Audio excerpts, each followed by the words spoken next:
তো আজকে আমাদের আলোচনার বিষয় আতিক আহমেদ। আতিক আহমেদ হচ্ছে এই মুহূর্তে উত্তরপ্রদেশের ইতিহাসে বা ভারতবর্ষের ইতিহাসে সবচেয়ে বড় ল্যান্ড মাফিয়া। ওর থেকে বড় মাফিয়া ভারতবর্ষের ইতিহাসে আর কেউ ছিল বলে আমার মনে হয় না। তো উত্তরপ্রদেশের একটা কালো চ্যাপ্টার আছে ওর জন্য। তো সেই আতিক আহমেদকে জেলে থাকা অবস্থায় কেন গুলি খেতে হলো, সেই নিয়ে আজকে আলোচনা করবো। ওটাই আজকে আলোচনার বিষয়। একজন সাংবাদিক আছে উত্তরপ্রদেশের, একজন সাংবাদিক, তার নাম হচ্ছে মনোজ রাজন ত্রিপাঠী। এই মনোজ রাজন ত্রিপাঠীর কিছু ইন্টারভিউ ভাইরাল হচ্ছে কয়েকদিন ধরে, আমি দেখছি। তো তারই ইন্টারভিউ থেকে নেওয়া কিছু বয়ান আর হচ্ছে কিছু ওপেন সোর্সেসের তথ্য অনুযায়ী আমি এই ভিডিওটা বানাচ্ছি। তো প্রথমে বলে নিই আতিক আহমেদ কে ছিল। প্রথমে বলি যে আমি রুদ্র, আর আপনারা দেখছেন যা MBA গাই। আর শুরু করা যাক। তাহলে আতিক আহমেদ কে ছিল? আতিক আহমেদ বেসিক্যালি আমার আপনার মতো একটা সাধারণ লোক ছিল, যার একটা নিম্ন মধ্যবিত্ত ফ্যামিলিতে জন্ম হয়েছিল। বাবা ছিল একজন ঘোড়া চালক এবং মা হোম মেকার, যেটা হয়ে থাকে নর্মালি। তো উত্তরপ্রদেশে, পশ্চিম উত্তরপ্রদেশে কাসারি মাসারি বলে একটা জায়গা আছে। ওখানে শুধু কাসারি মাসারির ক্ষেত আছে। এবার এই কাসারি মাসারি যে জায়গাটা, এক্স্যাক্টলি এই কাসারি মাসারি জায়গাতেই আতিক আহমেদের জন্ম হয়। এবার পরে এই কাসারি মাসারির ক্ষেত নিয়ে অনেক গল্প আছে। এই ক্ষেতের অর্ধেক আতিক দখল করে নেয়, সেসব পরের টপিক। কিন্তু আমরা আজকে জানবো যে জেলে থাকাকালীন কেন তাকে গুলি খেতে হলো। তো আতিক আহমেদের স্টোরিটা শুরু হয় এখান থেকে, এই কাসারি মাসারির ক্ষেত থেকে। এখানে আতিক আহমেদের জন্ম হয়। প্রায় 1950s দশক ছিল। তারপরে জন্ম হওয়ার পরে 1970s মিড 70s থেকে মানে মোটামুটি আতিক ক্রাইমের জগতে প্রবেশ করে। এবার ক্রাইমের জগতে প্রবেশ করে প্রথম মার্ডার করে আতিক 18 বছর বয়সে। এবার 18 বছর বয়সে প্রথম মার্ডার করার পর জেল তো তাকে যেতে হয় না, কিন্তু তার নামে মার্ডার কেস রেজিস্টার হয়। তো এই হচ্ছে তার ক্রাইমের দুনিয়াতে প্রথম পা রাখা। এবং ক্রাইমের দুনিয়াতে প্রথম পা রাখার পরে আতিক আহমেদ ক্রাইমের দুনিয়ার একজন বেতাজ বাদশাহ হয়ে ওঠে। প্রমোদ রঞ্জন ত্রিপাঠীর মতামত অনুযায়ী এই যে বেতাজ বাদশাহী, এটা কিন্তু পুরো 2015-16 অবধি কায়েম ছিল, যতদিন যোগী আদিত্যনাথের সরকার না এসছে। কিন্তু যেদিন থেকে উত্তরপ্রদেশে যোগী আদিত্যনাথের সরকার এসছে, সেদিন থেকে গুন্ডা বদমাশদের একরকম বলা যায় কাজকর্ম শেষ হয়ে গেছে। মানে যে এক্সটর্শন, কিডন্যাপিং, জমি দখল, এই ধরনের যে ব্যবসাগুলো বা ইলিগাল ল্যান্ড গ্র্যাবিং, এই ধরনের যে ব্যবসাগুলো কিন্তু ধীরে ধীরে বন্ধ হতে থাকে যবে থেকে যোগী আদিত্যনাথ সরকারে আসে। কিন্তু এর আগেও যারা সরকারে ছিল, যোগী আদিত্যনাথের আগেও, অখিলেশ যাদবের বাবা মোলায়েম সিং যাদব, যার পার্টির নাম হচ্ছে সাপা, বিশেষভাবে আতিক আহমেদ জাতীয় মাফিয়াদের বিশেষভাবে তোষণ করে থাকতো। এবং এই তোষণের ফলস্বরূপই আমরা দেখেছি যে মায়াবতী, যিনি উত্তরপ্রদেশের মুখ্যমন্ত্রী ছিলেন, তাকে কিন্তু হোম অ্যাটাকের শিকার হতে হয়েছে এই আতিক আহমেদের দ্বারা। মানে আতিক আহমেদ ওনার বাড়িতে আক্রমণ করেছিল, ওনাকে একটা মার্ডার করে দেওয়ার চেষ্টা ছিল। শুধুমাত্র এরকম একটা ক্রাইমের সম্মুখীন হতে হয়েছে এই ধরনের মাফিয়া বা এই ধরনের বাহুবলীকে দিনের পর দিন তোষণ করার কারণে। আর এই অ্যাপিসমেন্ট পলিটিক্স কিন্তু শুধুমাত্র উত্তরপ্রদেশে নয়, পুরো ভারতব্যাপী আমরা যদি তাকিয়ে দেখি, আর্লি 70s থেকে দ্য এন্ড অফ 90s অবধি এই পলিটিক্সই চলে এসছে। এবং যে রাজনৈতিক দল ছিল, তারা দিনের পর দিন পার্টিকুলার এই মাফিয়া এবং ইললিগাল অ্যাক্টিভিটির সাথে যুক্ত লোকজনকে দিনের পর দিন তোষণ করেছে শুধুমাত্র তাদের পলিটিক্যাল ফায়দার জন্য বা পলিটিক্যাল ইন্টারেস্টের জন্য। তো 2017 সালের আগেও এই আতিক আহমেদকে নিয়ে প্রবলেম ছিল এবং আতিক আহমেদকে অনেকবার জেলেও যেতে হয়েছে। কিন্তু জেলে যাওয়ার সাথে সাথে 2017 আগে অবধি যে সমস্যাটা সবচেয়ে বড় মাথা ব্যথা ছিল, সেই সমস্যাটা হলো আতিক আহমেদের মতো একজন ব্যক্তি, সে পার্লামেন্টের মেম্বার ছিল। পার্লামেন্টের মেম্বার মিনস আতিক আহমেদ 4 বার নিজের এলাকা থেকে MLA হয়েছে, প্রয়াগরাজ থেকে। মানে আজকে ওটা প্রয়াগরাজ, এতদিন তার আগে অবধি 2015-16 অবধি কিন্তু ওটা এলাহাবাদই ছিল। 2017 যোগী আদিত্যনাথ আসার পর ওটার নাম চেঞ্জ করে প্রয়াগরাজ রাখা হয়। তো এই যে প্রয়াগরাজ জায়গাটা, এখানেই আতিকের রাজ ছিল, একদম টোটাল এলাহাবাদ শহরের ওপর। এবং রাজ বলতে রাজ নয়, ইউপির ইতিহাসের জন্য একটা কালো চ্যাপ্টার বা কালা অধ্যায় বলা যায়, ঠিক আছে। এবার প্রমোদ রঞ্জন মনোজ রাজন ত্রিপাঠী যিনি আছেন, প্রথমেই বললাম যে তার কিছু ইন্টারভিউ থেকে কিছু শব্দ আমি নেব আতিকের ব্যাপারে বলার জন্য। তো উনি যিনি আছেন উনি প্রথমেই একটা কথা বলছেন যে আতিক না হিন্দুও কথা না মুসলমানও কথা। মানে ওনার বক্তব্য অনুযায়ী আতিক আহমেদ যে লোকটা, যেমন মুক্তার আনসারি ছিল পূর্বাঞ্চলে আমরা জানি, উনিও একজন মাফিয়া ছিলেন, কিন্তু উনি পরিচিত পার্টিকুলারলি মুসলমানদের তোষণ করার জন্য বা মুসলমান মাফিয়া হিসাবে। কিন্তু আতিক আহমেদ বলছে না মুসলিমদের ছিল না হিন্দুদের ছিল। কেন কি বলছে, জমি দখল বা কিডন্যাপিং এইসব ক্ষেত্রে যেমন যে লেভেলের হিন্দুদেরকে টর্চার করা হয়েছে বা যে লেভেলের হিন্দুদের ওপর অসন্তোষ প্রকাশ করা হয়েছে বা যে লেভেলের ক্রাইম হিন্দুদের ওপর করা হয়েছে, সেই সমান লেভেলের বা তার থেকেও বিতৃষ্ণ লেভেলের ক্রাইম নিজেরই কমিউনিটির লোক মুসলিম লোকেদের ওপর করা হয়েছে। যেরকম একটা মাদ্রাসা দখল করার জন্য আতিক আহমেদের ছেলে আরশাদ প্রায় 10 থেকে 15টি নাবালিকা মেয়েকে 10 থেকে 15টি নাবালিকা মেয়েকে প্রায় 15-16 বছরের নাবালিকা মেয়েকে 10 থেকে 15টি মেয়েকে আসাদ নিজে রেপ করেছিল। মানে ভয় দেখানোর জন্য, জাস্ট ভয় ক্রিয়েট করার জন্য, যাতে ওরা জমিটা বা ওই পার্টিকুলার মাদ্রাসাটা ছেড়ে পালিয়ে যায়। ওই পুরো মানে যে কটা স্টুডেন্ট ছিল এবং যে শিক্ষক শিক্ষিকারা ছিল ওদের ফ্যামিলির প্রায় 14-15টা নাবালিক মেয়েকে, ফ্যামিলির বলছি, ওদের মাদ্রাসার প্রায় 14-15টা নাবালিক মেয়েকে রেপ করানো হয় যারা ওই মাদ্রাসায় পড়তো এবং ওই মাদ্রাসার স্টুডেন্ট ছিল। এটা হচ্ছে আতিকের ছেলের খফ, মানে আতিক আহমেদের ছেলের খফ।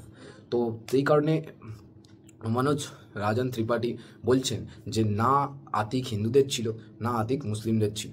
তার মানে যখন আতিকের মরার সময় হলো, কিন্তু তখনও কিন্তু আমরা একটা জিনিস দেখছি যে হিন্দুরা কিন্তু বলছে কব মার রা হ্যায়, মতলব কখন মরছে আমরা এটা জানতে চাই। মানে ওনার ভাষ্য মতে হিন্দুরা বলছে যে আতিক কখন মরছে, আমরা ওটা দেখতে চাই আতিক কখন মরছে। কিন্তু মুসলমানদেরকে যখন বলা হচ্ছে তখন কিন্তু আবার মুসলমানরা বলছে যে হ্যাঁ আতিক কখন মরতে চাইছে সেটা আমরাও দেখতে চাই। কিন্তু তারা দেখতে চায়, তখন তারা দেখতে চায়, কিন্তু তারা সপক্ষে থেকে দেখতে চায়।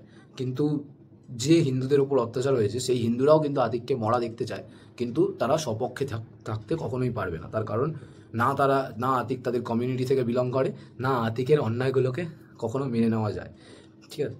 কিন্তু মুসলমানরা কোনো না কোনোভাবে কখনো না কখনো এক মুহূর্তের জন্য হলেও বা এক লহমার জন্য হলেও শেষ মুহূর্তে কিন্তু একবারের জন্য আতিককে সাপোর্ট করছে না বা মন খুলে বলছে না লোকের সামনে যে আতিক আমি খুশি হচ্ছি আতিক মরে যাচ্ছে। এই কথাটাও যেরকম বলছে না সেরকম এটাও বলছে না যে আমি খুশি হচ্ছি না যে আতিক বেঁচে থাকবে না, ঠিক আছে, এটাও বলছে না। তো মানে একটা নিউট্রাল পজিশন নিয়ে রেখেছে। তো এটা থেকে এটাই বোঝা যায় না হিন্দুরা খুশি ছিল না মুসলমানেরা খুশি ছিল। তো এবার চলে আসি কেন জেলে থাকাকালীন তাকে মারা যেতে হলো বা গুলি খেতে হলো। এবার মেন যে ঘটনাটা ঘটেছে বা মেন যে ইনসিডেন্টটা তার জীবনের সবচেয়ে বড় ইনসিডেন্ট, সেটা হচ্ছে 2017 সালে যোগী আদিত্যনাথের সরকার আসার পর থেকে আতিক আহমেদ জেলেই ছিল। যখন আতিক জেলে ছিল তখন আতিকের কাছে পয়সা আসছিল না, বা পয়সা আসছিল কিন্তু ক্যাশ ফ্লো আগের থেকে অনেক কমে গেছিল। এই ক্যাশ ফ্লো কমে যাওয়ার কারণে আতিক আহমেদের যে রাইট হ্যান্ড উমেশ পাল, তো ক্যাশ ফ্লো আসা কমে যাওয়ার কারণে আতিক আহমেদ কী করে, তার যে সবথেকে ঘনিষ্ঠ দালাল, জমির দালাল সেই সময় ছিল উমেশ পাল, তাকে ডেকে পাঠায়। এবার তাকে ডেকে পাঠায়, সে তো আসে না, ইনফরমার মারফত এটা খবর পাঠানো হয় যে তার মার্কেটে বা বাজারে যত পয়সা পড়ে আছে পাওনাদারদের কাছ থেকে সেই পয়সাগুলো কালেক্ট করে তাকে যেন অবশ্যই জেলে পাঠিয়ে দেওয়া হয়, তার পয়সার দরকার আছে। এটা আতিক আহমেদের তরফ থেকে ইনফরমেশন পাঠানো হয় উমেশ পালের কাছে। যেহেতু উমেশ পাল আতিক আহমেদের সেই সময় সবচেয়ে ঘনিষ্ঠ লোক, সেই সময়কালীন সবচেয়ে ঘনিষ্ঠ লোক। এবার উমেশ পাল জানায় এই খবরের ভিত্তিতে যে একটা সামনেই আগামী মাসে একটা বিয়েবাড়ি আছে যেখানে ও অ্যাটেন্ড করছে এবং আতিক আহমেদের বউয়েরও আসার কথা আছে বা ফ্যামিলিরও নেমন্তন্ন আছে। তো বলা হয় যে ওই বিয়েবাড়িতে আতিক আহমেদের বউয়ের হাতে উমেশ পাল পয়সা দিয়ে দেবে, বা যেটা বাকি পাওনা আছে আতিক আহমেদ পায় উমেশ পালের কাছ থেকে সেই পয়সাটা দিয়ে দেবে উমেশ পাল। তো যখন ওই বিয়েবাড়িতে উমেশ পালের সাথে আতিক আহমেদের বউয়ের বা স্ত্রীর দেখা হয় এবং তার স্ত্রী যখন পয়সার ব্যাপারে জিজ্ঞাসা করে যে আজকে এরকম পয়সা দেওয়ার কথা ছিল, আমার স্বামী আমাকে জানিয়েছিল যে আপনি আমাকে পয়সা দেবেন আজকে, তো সেই সময় ওই মানে ভরা বিয়েবাড়িতে খুব বাজে মা বাবা তুলে আতিক আহমেদের স্ত্রীকে এবং আতিক আহমেদকে গালাগালি দেয় উমেশ পাল। তার কারণ হচ্ছে উমেশ পাল ভেবেছিল যে 2017 সাল চলছে, যোগী আদিত্যনাথ উত্তরপ্রদেশের মুখ্যমন্ত্রী আছে, আমি ভারতীয় জনতা পার্টি জয়েন করে নিয়েছি এবং কিছু লোক আছে যারা আমার সাপোর্টে আছে, যারা আমাকে মরতে দেবে না। এই কথা ভেবে আর আতিক আহমেদ কোনোদিন ফিরে আসবে না, এই কথা ভেবে উমেশ পাল এত বড় ডিসিশন নিয়েছিল জাস্ট নিজের ইচ্ছায়, নিজের খেয়ালে, এবং আতিক আহমেদের স্ত্রীকে গালাগালি দিল এবং আতিক আহমেদকেও গালাগালি দিল। কিন্তু সে জানতো না তার ফল কী হতে পারে। আতিক আহমেদ সেই সময় গুজরাটের জেল ট্রান্সফার হয়ে গেছিল, কিন্তু সে গুজরাটের জেল ট্রান্সফার হলেও তার ভাই বারেলির একটা জেলে ছিল এবং আসাদও খোলা ছিল সেই সময়, মানে খোলা ঘুরছিল আসাদ বলে তার ছেলে। তো সেই সময় তার ভাই এবং তার ছেলেকে নিয়ে তার স্ত্রী শায়েস্তা উমেশ পালকে মারার প্ল্যান করে একদম ফিল্মি কায়দায়, মানে একদম ফিল্মি কায়দায়। এটা আতিকের মানে কামব্যাক ছিল, এটা আতিকের কামব্যাক বলা যায়। আতিক ভেবেছিল যে এই জিনিসটা করে একটা কামব্যাক পাওয়া যাবে বা একটা খফ আবার আগের মতো তৈরি করা যাবে উত্তরপ্রদেশে। কিন্তু আতিক আহমেদের কোথাও একটু ভুল হয়েছিল এবং উমেশ পালের ক্যালকুলেশন বা স্ট্যাটিস্টিক্স যে ফর্মুলা সেটা ঠিকঠাক ছিল, কিন্তু সে যে এলিমিনেট হয়ে যাবে এটা সে কখনোই বুঝতে পারেনি গুজরাটে থাকাকালীনও। কিন্তু তাহলে বারেলিতে তার ভাই এবং তার ছেলের প্ল্যানের কারণে উমেশ পালকে মরতে হলো। আর উমেশ পালকে তো মরতে তো হলো, মারা তো উমেশ পাল গেল, কিন্তু উমেশ পাল একজন উকিল ছিল, তাও আবার এলাহাবাদ হাইকোর্টের। তো যখন উমেশ পাল মারা গেল বা উমেশ পালের হত্যা হলো, সেই সময় বিধানসভার সেশন চলছিল, কিন্তু সেটা আতিক আহমেদ জানতো না এবং তার স্ত্রীও তাকে বলে। তো যখন আতিক আহমেদ জানতো না যে বিধানসভার সেশন চলছিল, তো তখন তো উমেশ পালের মার্ডারটা তো হয়ে গেছে। কিন্তু এই মার্ডারটা হওয়ার কারণে অখিলেশ যাদব বিধানসভার মধ্যে যোগী আদিত্যনাথকে প্রশ্ন করে বসলো যে আপনারই শাসনকালে, আপনি যখন বলেন যে মাফিয়া ফ্রি উত্তরপ্রদেশ বানাবো, সেই আপনার শাসনকালে একজন মাফিয়া দিন দাহাড়ে উত্তরপ্রদেশে এলাহাবাদ হাইকোর্টের সামনে কী করে একজন উকিলকে গুলি করে হত্যা করে দিতে পারে এবং সঙ্গে বোমবাজিও করলো। আপনার সরকার এর ওপরে কি অ্যাকশান নিচ্ছে? এরপরেও কি আপনার সরকার চুপ থাকবে মাফিয়াদের এগেনস্টে? তখন যোগী আদিত্যনাথ কিন্তু সরকারে আসার পরের থেকে আতিক আহমেদের দিকে চোখ তুলে তাকায়নি, মানে কখনো এটাও ঠিক মন থেকে ইন্টেনশনালি এটা ভাবায়নি যে এই মানুষটাকে ওপর কোনো অ্যাকশান নিতে হবে বা এই মানুষটাকে জেলে পাঠাতে হবে। হ্যাঁ, ওর কারণে ওর ওপর যা যা অ্যালিগেশনস লেগেছিল তার কারবারেও জেলে গেছিল, কিন্তু স্পেশাল করে যে কোনো অ্যাকশান নিতে হবে বা কিছু করতে হবে এটা কিন্তু কখনো যোগী আদিত্যনাথ ভেবে দেখেনি বা টাকাইও না ফিরে। কারণ যোগী আদিত্যনাথ জানতো যে যদি কখনো ইন্টেনশনালি আমি ওর দিকে কিছু করি বা তাকাই অ্যাজ এ সিএম, তাহলে ও কিন্তু ল অ্যান্ড অর্ডারের চক্রভিউতে পড়ে শেষ হয়ে যাবে। এটা খুব স্বাভাবিক। কোনো বড় প্রশাসনিক পদাধিকারী কখনো চায় না কোনো মাফিয়া বা কোনো ক্রিমিনালের সাথে ইন্টারলিঙ্কে যেতে, কারণ তার সাথে কোনো দরকার নেই আর তারও দরকার নেই। আমরা যদি দুজনের পাশাপাশি বা সংস্পর্শে আসি, একজন আরেকজনের ক্ষতি করে ফেলবো। তো সবাই দুটো ক্যারেক্টার একটা ক্যারেক্টার আরেকজনকে অ্যাভয়েড করতে চায়, খুব স্বাভাবিক। কারণ একজন ল অ্যান্ড অর্ডার কায়েম করার জন্য রয়েছে আর একজন ল অ্যান্ড অর্ডার বিগড়ানোর জন্য রয়েছে, তো দুজন কখনো একসাথে কাজ করতে পারে না। যে এরকম সময় যখন আতিক আহমেদের ছবিটাকে অখিলেশ যাদব যোগী আদিত্যনাথের সামনে তুলে রাখলো এবং বলল যে আপনার উত্তরপ্রদেশে এরকম একটা মাফিয়া তাণ্ডব মাছিয়ে বেড়াচ্ছে, তখন যোগী আদিত্যনাথ উঠে দাঁড়ালো এবং বলল যে আপনি যে মাফিয়াটাকে বা আপনার পার্টি যে মাফিয়াটাকে এতদিন ধরে পুষেছেন এবং মাফিয়া বানিয়েছেন, তাকে আমি মাটিতে মিশিয়ে দেবো। এবং এই লাইনটা, তাকে আমি মাটিতে মিশিয়ে দেবো, এই লাইনটা 2-3 বার উল্লেখ করে বলা হলো পার্লামেন্টের মধ্যে, যোগী আদিত্যনাথ বললেন। এবং ঠিক তার পরবর্তী অ্যাকশন অনুযায়ী আমরা দেখতে পাচ্ছি যে আতিক আহমেদকে অন ক্যামেরা আতিক আহমেদের লাইভ মার্ডার হলো। এবং যে দুজন লাইভ মার্ডার করলো তাদের পকেটে খাওয়ার জন্য 90 টাকা ছিল না, কিন্তু তারা 9.5 লাখ টাকার জিগানা পিস্তল দিয়ে, জার্মান মেড জিগানা পিস্তল দিয়ে আতিক আহমেদকে মাথায় গুলি করলো এবং তার ভাইকে মাথায় গুলি করলো।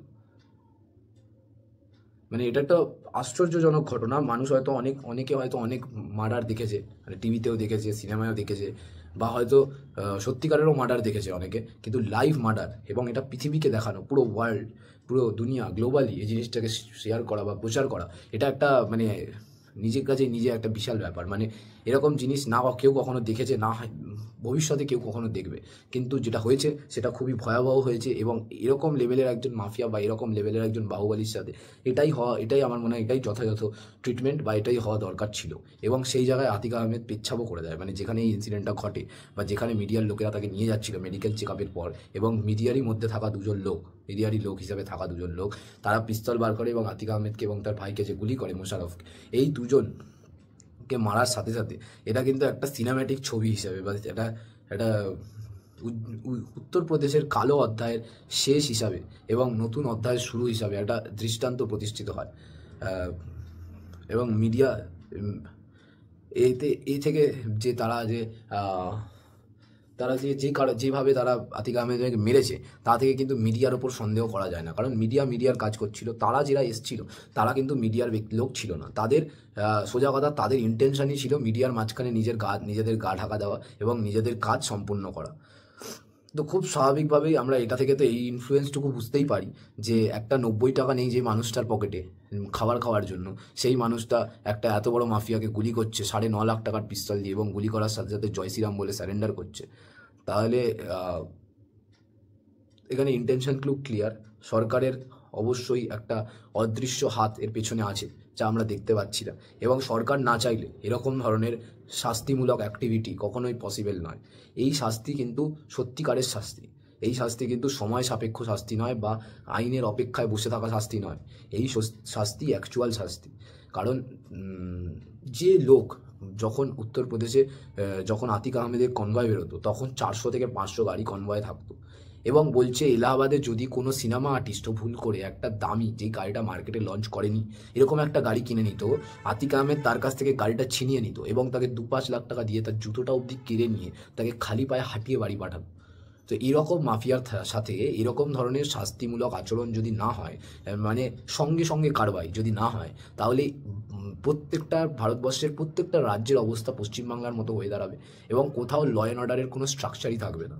সব জায়গায় মাফিয়ারাই শেষ কথা বলবে, এবং 10টা লোক বা 20টা লোক বা 50টা লোক একত্রিত হয়ে গিয়ে তারাই শেষ কথা বলবে। মবক্রেসি চলবে। এটা তো হতে পারে না। এটা তো এটা ভারতবর্ষ, এটা তো বাংলাদেশ বা পাকিস্তান বা তানজানিয়া বা অন্য যে কোনো দেশ নয়, এটা ভারতবর্ষ। তো সেই কারণে এটা দেখতে গেলে যে এখানে কিছু শিক্ষিত, সুস্থ, স্বাভাবিক সমাজের মানুষ বাস করে, যারা নিজেদেরকে লিবারেল, সো কল্ড সেকুলার বলে দাবি করে। তো সেই সব মানুষদের জন্য তো অ্যাটলিস্ট আমাদের সমাজকে শান্তিপূর্ণ এবং কী বলবো, মেনটেনড বাই ল অ্যান্ড অর্ডার, এই সেন্টেন্সটাকে কায়েম করা খুব দরকার। মানে মেনটেনড বাই ল অ্যান্ড অর্ডার আসলেও হয় না, এক ফোঁটাও হয় না, কিন্তু যতটুকু করা সম্ভব অবশ্যই এরকম ধরনের কোনো একটা বড় বিষয়, যেখানে একটা ডিকেড, মানে 50 বছর, 40 বছর বা 30 বছর অবধি একটা পার্টিকুলার ব্যক্তি নিজেকে বাহুবলী বা সর্বা বলে কায়েম করে এসছে, তার তো শাস্তি হওয়া অবশ্যই প্রয়োজন। আপনারা কে কী বলেন আতিক আহমেদের ব্যাপারে কমেন্টে জানান। আর এরকম ইনফরমেটিভ ভিডিও পেতে আমাদের চ্যানেলকে সাবস্ক্রাইব করুন, আর ভালো লাগলে শেয়ার করুন, লাইক করুন। আমি রুদ্র, আপনারা দেখছিলেন দ্য MBA গাই। শুভরাত্রি, শেষ করছি এখানেই। দেখা হচ্ছে পরবর্তী ভিডিওয়ে।